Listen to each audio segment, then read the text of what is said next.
मित्रों नमस्कार। पटना बिहार से मैं विवेक रंजन सोनभद्र अपने YouTube चैनल विवेक सोनभद्र पर आपका स्वागत करता हूं। मित्रों, आज बात बांग्लादेश से भारत में घुसपैठ की।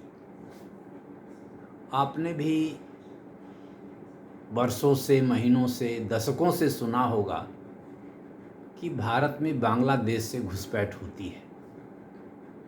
ठीक है, ऐसा हो सकता है कि आप इस पर विश्वास न करते हो, क्योंकि इस देश में यह तो एक बात है कि जो हिंदूवादी संगठन हैं या भाजपा समर्थित लोग हैं, वे लोग इस बात की चर्चा करते हैं, लेकिन जो हिंदूवादी संगठन के विरोध में खड़े हैं या जो भाजपा के विरोध में खड़े हैं या जो तथाकथित सेकुलर लोग हैं, राजनीतिक रूप से या अराजनीतिक रूप से, वे इसको नकारते हैं या इस पर कुछ नहीं बोलते हैं। लेकिन इतने हिंदूवादी लोग, इतने भाजपा समर्थक लोग क्या सब झूठ ही बोलेंगे? या पुलिस के लोग, चुनाव आयोग के लोग या बीएसएफ के लोग सब झूठ ही बोलेंगे? ऐसी बात नहीं है। घुसपैठ एक समस्या तो रही है और बड़े पैमाने पर रही है।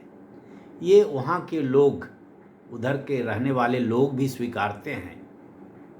जो पूर्वी और उत्तर पूर्वी राज्य हैं भारत के, वहाँ के लोग स्वीकारते हैं कि ये समस्या तो है। तो हम लोग यहाँ बिहार में, दिल्ली में, पटना में, मध्य प्रदेश में बैठे लोग इस पर चर्चा करें, न माने, तो यह उचित नहीं लगता है। घुसपैठ तो है और बड़े पैमाने पर है। इस बार चुनाव आयोग ने भी वहाँ जो SIR किया, special intensive revision of electoral roll, उसमें बहुत सारे लोगों का नाम भी वहाँ कटा। और अब जो खबरें आ रही है नई सरकार बनने के बाद, वह इस बात की पुष्टि करती है कि घुसपैठ एक बड़ी समस्या है। तो इस संदर्भ में मैं आपको कोई नई बात नहीं बताने जा रहा हूँ, अखबार की बात बता रहा हूँ। टीवी में आप बहुत सुने होंगे कि यहाँ ऐसा हो रहा है, बॉर्डर पर भीड़ जुटी हुई है, अब BSF को ज़मीन मिल गई है। पहले राज्य सरकार BSF को बाड़ लगाने के लिए, फेंसिंग करने के लिए ज़मीन नहीं देती थी, अब ज़मीन मिल रही है। फेंसिंग माने बाड़ लगाने का काम शुरू हो गया है। तो अब अखबार की जो बात है मैं वो पढ़ ही देता हूँ, जिससे आपको भी लगेगा कि नहीं, घुसपैठ की समस्या है। बीजेपी वाले या हिंदूवादी संगठन या हिंदू लोग जो बोल रहे थे वह सही है। तो आज की जो खबर है ये प्रभात खबर अखबार से है। इसमें लिखा हुआ है, बंगाल से बोरिया बिस्तर समेत भाग रहे बांग्लादेशी। तो यह अखबार कह रहा है कि बांग्लादेशी बॉर्डर पर आ गए हैं वापस जाने के लिए। ठीक है, 100 की मात्रा में, संख्या में आए होंगे, 1000 की संख्या में आए होंगे, लेकिन आए हैं। वो संख्या यहाँ बताई नहीं गई है। तो ये बसीरहाट से खबर है। इसमें लिखा गया, राज्य में सरकार बदलने के बाद SIR प्रक्रिया और होल्डिंग सेंटर बनाए जाने की घोषणा के बीच उत्तर 24 परगना जिले के स्वरूप नगर थाना क्षेत्र अंतर्गत बियारी ग्राम पंचायत के हकीमपुर बॉर्डर चेकपोस्ट पर लोगों की भीड़ बढ़ गई है। तो बंगाल की जो नई सरकार बनी है उसने होल्डिंग सेंटर बनाया है कि जो भी बांग्लादेशी की पहचान होगी उसको होल्डिंग सेंटर में रखा जाएगा। उन्होंने 3D की बात की है। डिटेक्ट माने पता लगाओ कि कौन कौन है, डिटेन माने उसको रोको, पकड़ो, एंड डिपोर्ट उसको वापस भेजो, उसको यहाँ से निष्कासित करो, डिपोर्ट करो। Detect, detain and deport. तो सीमा पार कर बांग्लादेश लौटने के इंतजार, जो भीड़ बढ़ गई है उसके बाद की खबर है, सीमा पार कर बांग्लादेश लौटने के इंतजार में कई लोग अपने सामान के साथ चेकपोस्ट के पास डेरा डाले हुए हैं। जानकारी के अनुसार मंगलवार सुबह, आज ये बुध की खबर है, मंगलवार सुबह हकीमपुर चेकपोस्ट के पास बड़ी संख्या में लोग जमा हो गए। कई लोग प्लास्टिक बिछाकर समूहों में बैठे नजर आए और सीमा पार करने की बारी का इंतजार करते दिखे। सोमवार को भी चेकपोस्ट परिसर और उसके आसपास काफ़ी संख्या में लोग मौजूद थे। दरअसल राज्य सरकार ने हाल ही में रोहिंग्या और अवैध बांग्लादेशी प्रवासियों के लिए प्रत्येक जिले में होल्डिंग सेंटर बनाने का निर्देश दिया है। पूरे प्रत्येक जिले में होल्डिंग सेंटर बनेंगे। इसके बाद सीमा क्षेत्रों में हलचल तेज हो गई है। मंगलवार को हकीमपुर चेकपोस्ट पर महिलाओं और पुरुषों समेत बड़ी संख्या में लोग पहुंचे। इनमें से कई लोगों का कहना था कि वे लंबे समय से पश्चिम बंगाल के विभिन्न इलाकों में रहकर काम कर रहे थे और अब वापस लौटना चाहते हैं। एक बुजुर्ग व्यक्ति ने बताया कि वह मूल रूप से बांग्लादेश का निवासी है और करीब 1 वर्ष पहले भारत आया था। वह दुर्गानगर इलाके में रहकर रंग कारखाने में काम करता था। सरकार के हालिया निर्देशों के बाद उसने वापस लौटने का फैसला किया है।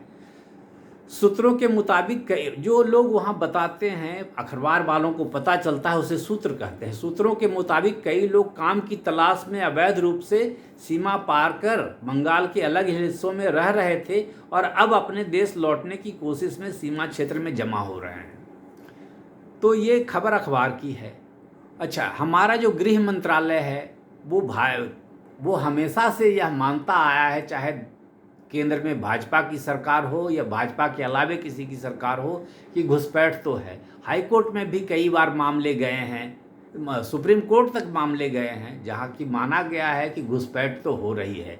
आखिर उन्हीं सब चीज़ों के चलते आसाम में कई तरह के निर्देश सुप्रीम कोर्ट द्वारा जारी किए गए हैं और वहाँ उस पर अमल करने का प्रयास किया गया है। तो हमारा यह खबर पढ़ने का मकसद यह था कि भारत के लोगों को इस बात पर संदेह नहीं करना चाहिए कि बांग्लादेश से घुसपैठ नहीं हो रही है। घुसपैठ हो रही है, अब उसे रोक हम नहीं पा रहे हैं। ये सच्चाई हो सकती है, सरकार नहीं रोक पा रही, भले वो केंद्र की भाजपा सरकार हो या बांग्लादेश की तृणमूल कांग्रेस की सरकार हो, जो भी हो, या केंद्र सरकार रोकना चाहती हो, तृणमूल कांग्रेस की जो राज्य सरकार थी वह रोकने में मदद नहीं कर रही हो, या बांग्लादेशी अवैध घुसपैठियों को बांग्लादेश से बंगाल में घुस जाने पर चिंतित नहीं हो रही होगी। यह बातें हो सकती है, लेकिन घुसपैठ तो है। तो ठीक है, अब सरकार बदल गई है, ऊपर भी भाजपा की सरकार, नीचे भी भाजपा की सरकार, डबल इंजन भाजपा सरकार है। तो आपको और हमको, अगर जिनको भी इस बारे में कोई शंका नहीं है कि बांग्लादेश से पश्चिम बंगाल में घुसपैठ नहीं हो रही है, उनको यह उम्मीद करने चाहिए, उम्मीद करने का हक है, अधिकार है कि हाँ भाई, अब आप लोग अवैध घुसपैठियों को बाहर भेजेंगे। आप कह सकते हैं कि वे सस्ते मजदूर हैं। अरे भाई, वे सस्ते मजदूर क्या होंगे? जिस देश की खुद की जनसंख्या, अगर बांग्लादेशियों को, ठीक है, मान लिया 1 करोड़ 2 करोड़ 10 करोड़ भी मान लेंगे, 20 करोड़ 5 करोड़ भी मान लेंगे 10 करोड़ हो, ये मैं नहीं कह रहा कि कितने लोग होंगे, हो सकता है 2 करोड़ हो, 1 करोड़ हो, 5 करोड़ हो, मान लीजिए 10 करोड़ हो। अगर 10 करोड़ भी मान लेंगे तो भी हमारे देश की जनसंख्या 135 करोड़ बचेगी। हमारे देश में मजदूरों की कमी नहीं है। बिहार से लोग 15,000 की नौकरी करने के लिए सूरत जा रहे हैं, दिल्ली जा रहे हैं, गाजियाबाद जा रहे हैं, सिक्योरिटी गार्ड की नौकरी कर रहे हैं।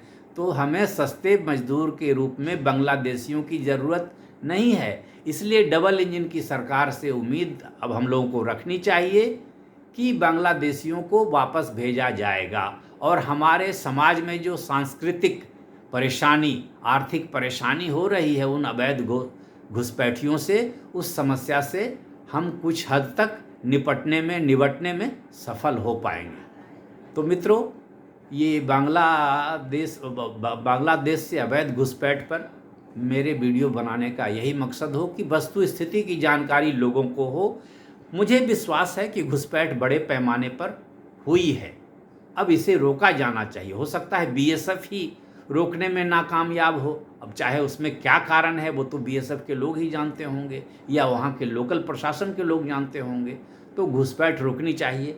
घुसपैठ पर कोई पक्की खबर, अखबार की खबर है और प्रभात खबर की खबर है, इसलिए मैंने समझा कि खबर सच्ची होगी और पक्की होगी। अब कोई दूसरी खबर, दूसरे अखबार की खबर मिलेगी तो मैं फिर इस पर आऊँगा ज़रूर एक बार, जिससे कि लोगों को विश्वास हो कि हाँ भाई घुसपैठ की वस्तु स्थिति क्या है, सच है झूठ है क्या है। अभी के हिसाब से घुसपैठ तो एक समस्या है। तो मित्रों धन्यवाद, वीडियो पर अपनी राय दीजिए और बांग्लादेश से घुसपैठ पर भी आपकी कोई पक्की राय हो तो वो भी बताइए, जिससे कि मेरा भी ज्ञानवर्धन हो, मार्गदर्शन हो और मेरे वीडियो में कोई त्रुटि हो तो मैं उसका सुधार कर सकूं। नमस्कार, धन्यवाद।